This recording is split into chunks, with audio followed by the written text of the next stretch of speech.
మీరు నిన్న లేరంట కదా, అందుకే మీకు ఈరోజు ఫోన్ చేయమని చెప్పాను. చేశాక మీరు రమ్మంటే షాప్కి వెళ్ళుంటుంది అనుకుంటున్నా.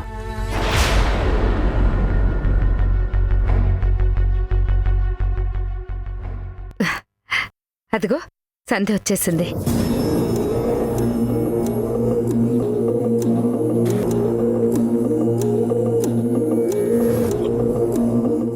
సంధ్య, సేట్ గారి షాప్కి వెళ్ళలేదా నువ్వు? మరెక్కడికి వెళ్ళావు సంధ్య?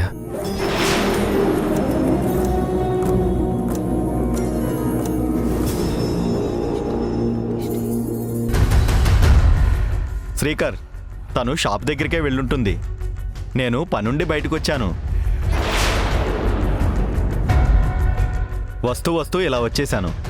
అమ్మా సంధ్య, సారీ అమ్మా, నువ్వు అక్కడ వెయిట్ చేసినట్టున్నావు. ఏంటినా ఇంటికొచ్చి ఇలా మాట్లాడుతున్నాడు?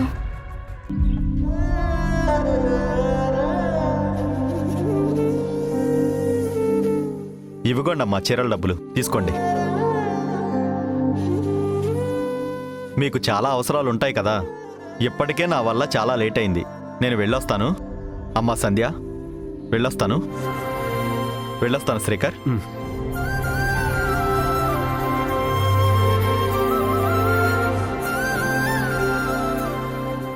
అమ్మా, ఇవిగో డబ్బులు. వాటన్నింటికి డబ్బులు కట్టాలి కదా. అత్తయ్య, ఒక్క నిమిషం, నేనిప్పుడే వస్తాను.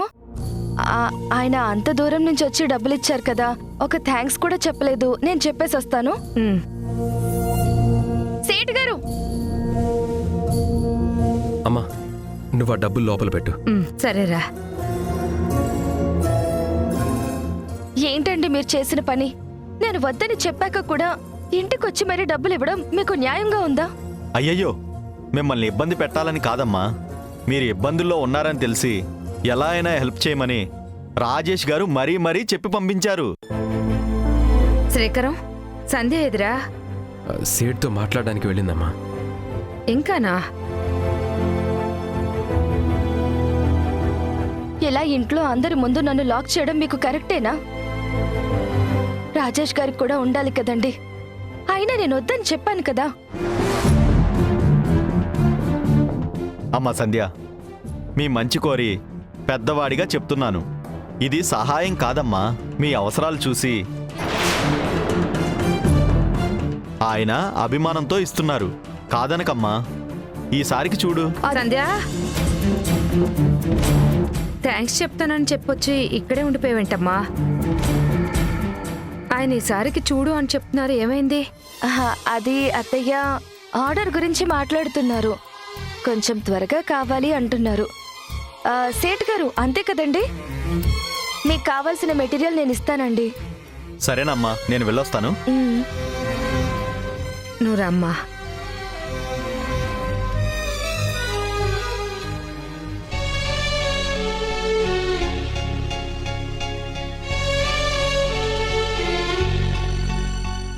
సంధ్య, నేను వెళ్ళి అమ్మకి నాకు మందులు తీసుకొస్తాను. వదినా, చాలా థ్యాంక్స్ వదినా. ఇక నేను ఫీజు కట్టి బుక్స్ తీసుకుని కాలేజ్కి వెళ్తాను. అరే, వెళ్ళేటప్పుడు ఆ కిరాణా షాపోడికి కూడా డబ్బులు కట్టేసే. సరే అమ్మా, నేను ఆ డబ్బులు కట్టేసి మెడికల్ షాప్కి వెళ్ళొస్తాను.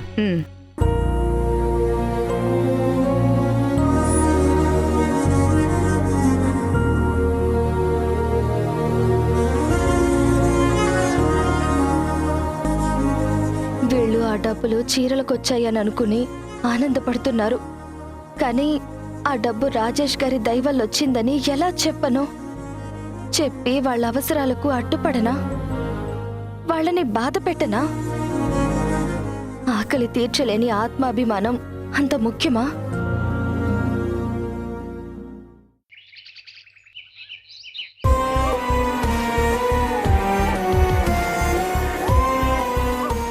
నాకు 2 రోజులు టైం కావాలి. మొత్తం ఆధారాలతో నీ ముందుంటాను. వీడి ఇంట్లో ఎవ్వరికీ కంటి నిండా నిద్ర ప్రశాంతత లేకుండా చేస్తున్నాడు. అసలే నాలాగా మొండివాడు. 2 రోజుల్లో తేల్చేస్తాను, ఆధారాలతో మీ ముందుకొస్తానని చెప్పి ఛాలెంజులు చేస్తున్నాడు. ఈ ఇంట్లో ఏం గొడవ జరగబోతుందో ఏంటో.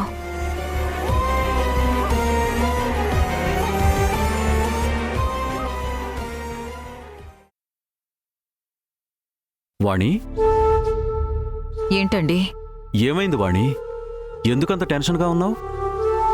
టెన్షన్ కాదండి, భయం. మనసంతా ఒకటే భయం భయంగా ఉంది. రాజేష్ అన్న మాటలు నన్ను వెంటాడుతూనే ఉన్నాయి. నేనెప్పుడు ఆ దేవుణ్ణి ఆస్తులు అంతస్తులు అడగలేదండి.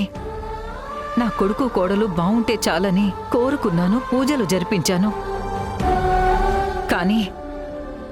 కానీ వాళ్ళ సంతోషం ఇలా 3 నాళ్ల ముచ్చటగా మారుతుందని అనుకోలేదండి.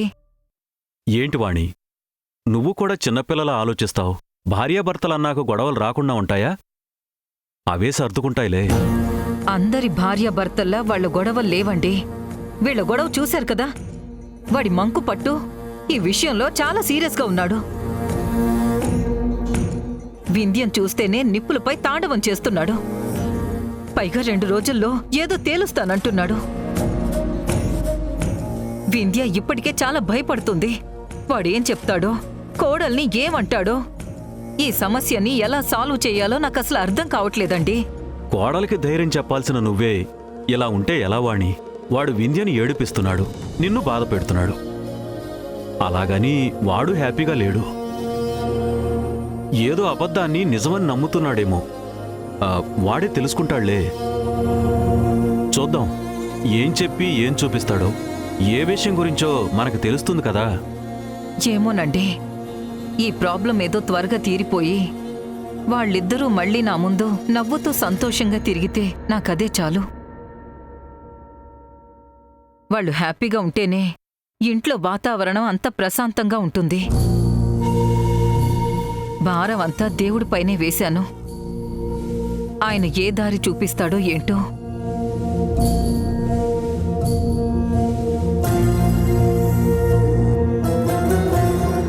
మా వాణికైతే ఏదో సర్ది చెప్పాను. కానీ ఈ రాజేష్ అన్నమాట అన్నట్టే చేస్తాడు. అసలు వీడు 2 డేస్ టైం ఎందుకు తీసుకున్నాడు? ఏం ప్రామిస్ చేస్తాడు? అసలు వాడి ప్రాబ్లం ఏంటి?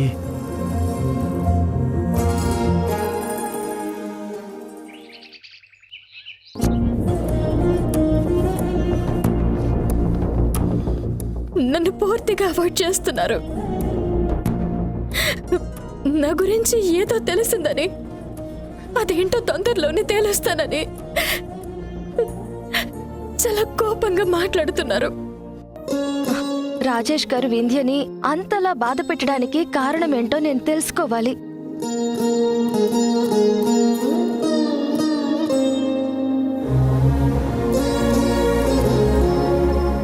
ఇంకెప్పుడు వాళ్ళ ఇంటికి వెళ్ళను. అది నన్ను తన కాపురం కాపాడమని అడిగిన తర్వాత కూడా నేను ఆలోచించడం కరెక్ట్ కాదు. పైగా ఏదో జరిగింది కాబట్టే రాజేష్ గారు నాతో అన్నిసార్లు మాట్లాడడానికి ట్రై చేశారు. ఇప్పుడు నేను మాట్లాడకపోతే వింధ్య భయపడినట్టే ఏదైనా జరిగితే నో, నేనుండగా అలా జరగనివ్వను.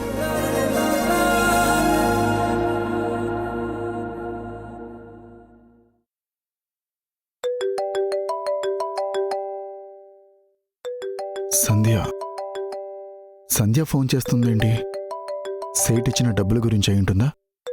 తీసుకుందో లేదో. హలో సంధ్య గారు. మీరిలా చేస్తారని నేను ఎక్స్పెక్ట్ చేయలేదు రాజేష్ గారు. మీ మీద చాలా గౌరవం ఉండేది. ఆ గౌరవాన్ని మీరిలా తగ్గించుకుంటారని నేనెప్పుడూ అనుకోలేదు. ఏంటండి అలా అంటారు? సేట్ గారిని మీ ఇంటికి పంపించానా? అదొక్కటే కాదు, వింధ్య గురించి, దాని విషయంలో మీరు చేస్తుంది అస్సలు కరెక్ట్ కాదండి. దాని కళ్ళలోకి చూసారా మీరెప్పుడైనా? తను ఎంత బాధపడుతుందో మీరు గమనించారా? మీరే ప్రపంచంగా అది బ్రతుకుతుంది. మీకు తెలీదా దానికి మీరంటే ఎంత ప్రేమ? అలాంటిది దాన్ని ఏడిపించడానికి మీకు మనసెలా వచ్చిందండి? సంధ్య గారు, ఈ విషయం గురించి నేను మీతో మాట్లాడాలని చాలా ప్రయత్నించాను. కానీ మీరు అసలు మీ ప్రాబ్లం ఏంటండి? విషయం ఏంటో చెప్పకుండా ఏదో ప్రూవ్ చేస్తాను అని దాన్ని బెదిరిస్తున్నారంట. ఎందుకండి? పాపం పాపం తనని అలా టార్చర్ ఎందుకు చేస్తున్నారు? టార్చర్ చేసేది నేను కాదు సంధ్య గారు, మీ వింధ్యే. మీతో చాలా విషయాలు క్లియర్గా మాట్లాడాలి. మీరు రండి.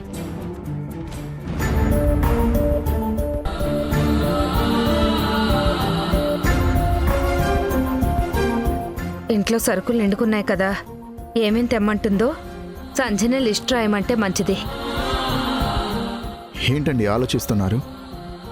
మీరొస్తేనే కానీ ఈ సమస్య పరిష్కారం కాదు.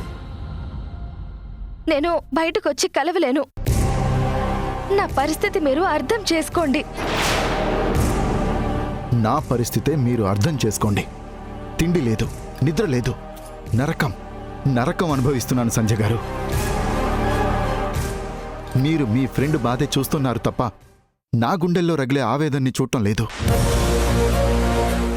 అదేంటో తెలిస్తే నాకంటే మీరే ఎక్కువ బాధపడతారు. మీ వింధ్యని మీరే ఎక్కువగా అసహించుకుంటారు. అది ఎప్పటికీ జరగదు రాజేష్ గారు. ఎక్కడికి రమ్మంటారో చెప్పండి, నేను ఇప్పుడే వస్తున్నాను.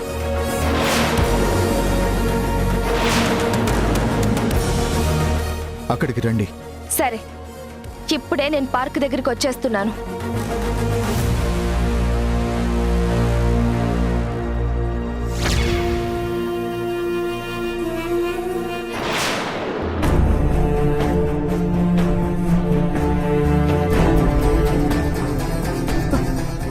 ఏంటిది?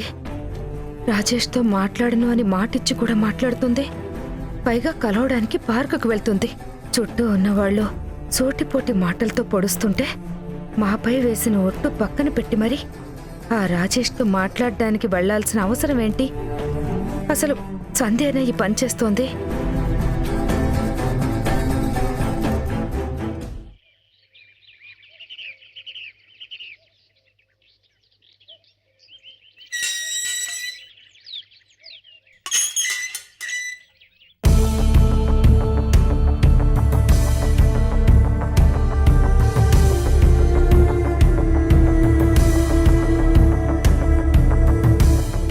అమ్మా,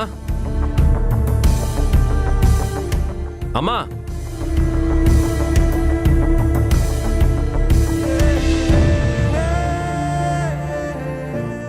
అమ్మా, ఇదిగో ఇవి నీ మెడిసిన్స్, ఇవి నావి.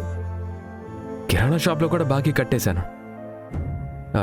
శ్రీజ కాలేజ్కి వెళ్ళింది కదా. ఆ, సంధ్యదమ్మా. సంధ్య, సంధ్య. సంధ్య ఎక్కడ లేదురా, బయటికి వెళ్ళింది. అవునా? సరే, నేను ఈ లోపల పెట్టేస్తాను. ఒరే, కనీసం ఎక్కడికి వెళ్ళింది, ఎందుకు వెళ్ళిందని కూడా అడగవా? అడగడానికి తను ఎక్కడికి వెళ్తుందమ్మా?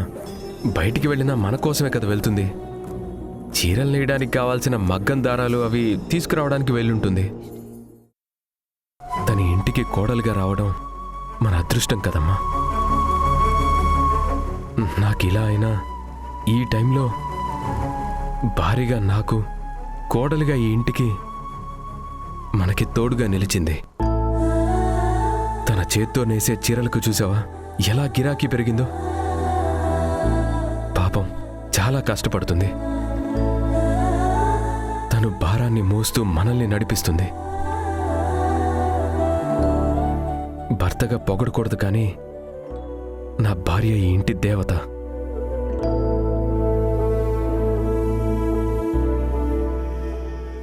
ఏంటమ్మా, ఏమైంది? కోడల్ని పొగుడుతున్నానని ఆనంద బాష్పాలు వచ్చాయా? ఒరే, సంధ్య మనల్ని మోసం చేస్తుందిరా.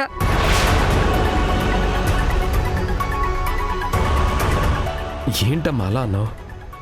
ఇంటి భారాల్ని తన తలపైన పెట్టి తప్పు చేశాంరా. ప్రతి అవసరానికి తనపై ఆధారపడుతున్నావని మనం అలసైపోయాం. ఎందుకలా మాట్లాడతావమ్మా? సంధి ఇప్పుడంత కాని పని ఏం చేసింది? మనకంటే తనకి ఆ రాజేష్ వాళ్ళే ఎక్కువైపోయారా. మనల్ని మనకిచ్చిన మాటని పక్కన పడేసి ఆ రాజేష్ని కలవడానికి వెళ్ళింది. సంధ్య ఎందుకు అలా చేస్తుంది? లేదమ్మా, నువ్వే ఏదో పొరపడుంటావు. తను ఇంట్లోనే ఉండుంటుంది. సంధ్య, సంధ్య! ఒరేయ్, ఎంతకాలం మనల్ని అలాగే నమ్మించిందిరా.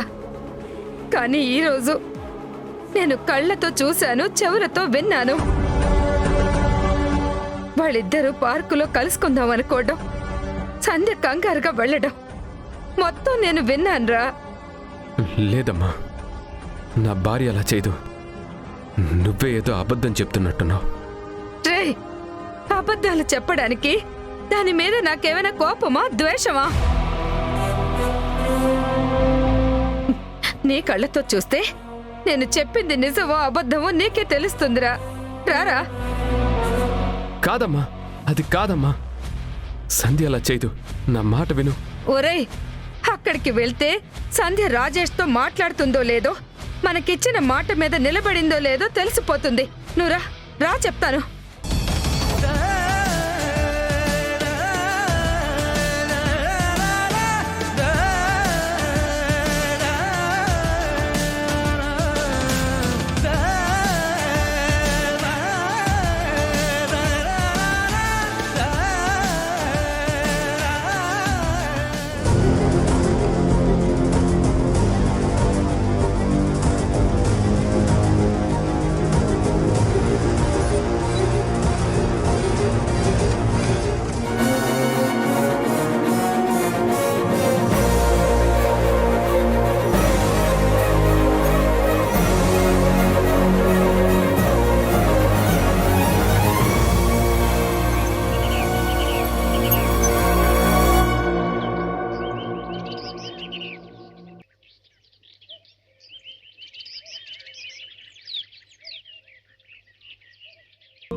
సంధ్య గారు వచ్చారా?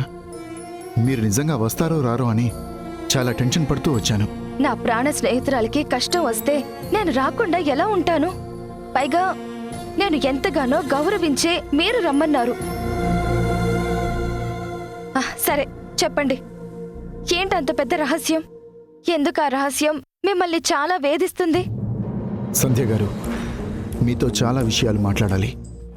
అవి మన ఇద్దరి జీవితాలకు సంబంధించినవి. నాకు చాలా కన్ఫ్యూజ్గా ఉంది, ఎలా చెప్పాలా అని. నాకైతే ఏం తెలియట్లేదు సంధ్య గారు. అన్నయ్య,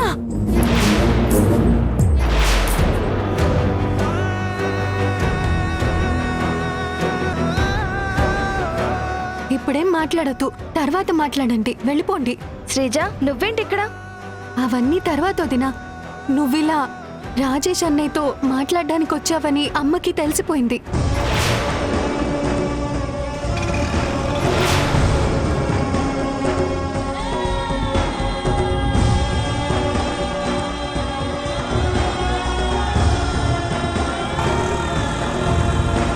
అన్నయ్యతో కలిసి నిన్ను ఫాలో చేస్తోంది. ఏంటి శ్రీజ నువ్వు చెప్పేది? అయ్యో, పచ్చి నిజం వదినా. అన్నయ్య, నువ్వు ముందు ఇక్కడి నుంచి వెళ్ళిపో. లేదు శ్రీజ, నేను సంధ్య గారితో చాలా ముఖ్యమైన విషయం మాట్లాడాలి. వాళ్ళొచ్చినా పర్వాలేదు.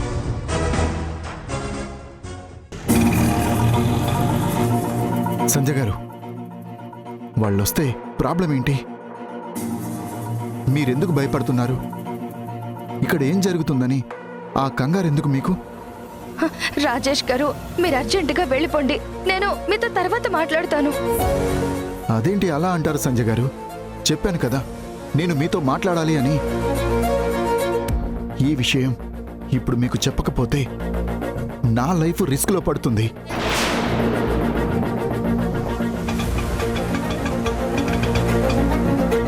వదినా, వాళ్ళు వచ్చేస్తున్నారు. అయ్యో రాజేష్ గారు, ప్లీజ్ నా మాట వినండి. మనం తర్వాత మాట్లాడుకుందాం. ముందు మీరు ఇక్కడి నుంచి వెళ్ళిపోండి. దయచేసి నా పరిస్థితిని అర్థం చేసుకుని వెళ్ళిపోండి. సంధ్య గారు, మీరే నన్ను అర్థం చేసుకోండి ప్లీజ్. అవతల నా జీవితం. అయ్యో, ఇక్కడ నా జీవితం నాశనం అయిపోతుంది మీరు వెళ్ళకపోతే. లేదండి, నేను మీకు నిజం చెప్పకుండా నేనిక్కడి నుంచి వెళ్ళిపోను. అయ్యో రాజేష్ గారు ప్లీజ్ వెళ్ళండి.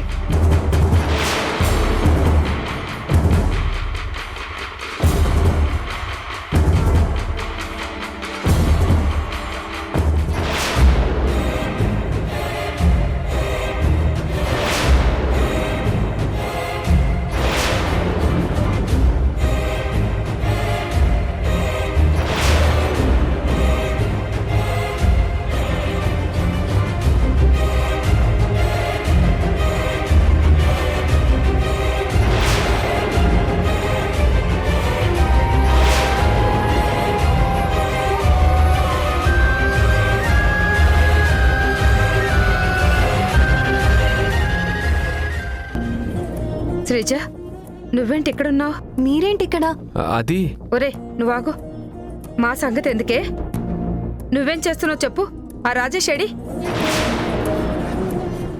రాజేషా? ఆ అన్నయ్య ఇక్కడికెందుకు వస్తాడు? నేనే వదిన్ని పిలిచాను. ఒరే శ్రీకరం, వీళ్ళు అబద్ధం ఆడుతున్నారు. చుట్టూ వెతకరా, ఎక్కడ ఉంటాడు. ఎందుకమ్మా తనను అనుమానిస్తావు? శ్రీజ చెప్తుంది కదా తనే రమ్మన్నానని. ఇదంతా నిజం కాదురా. వీళ్ళేదో దాస్తున్నారు. నా కళ్ళారా నేను చూశాను.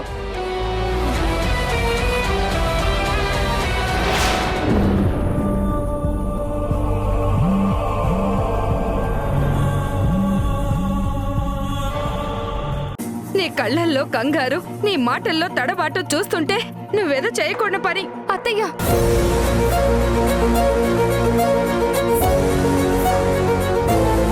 మీరు మాట్లాడేది కరెక్ట్ కాదు. మరి నువ్వు చేసే పనులు కరెక్ట్గా ఉన్నాయా? ఆ రాజేష్కి ఫోన్ చేయాల్సిన అవసరం ఏంటి? ఇచ్చిన మాట తప్పి మరి రాజేష్ని కలవడానికి వెళ్ళాల్సిన అవసరం ఏంటి? ఇదిగో ఇలా సమాధానం లేని పనులు చేస్తుంటే నాకు కొత్త అనుమానాలు వస్తున్నాయి.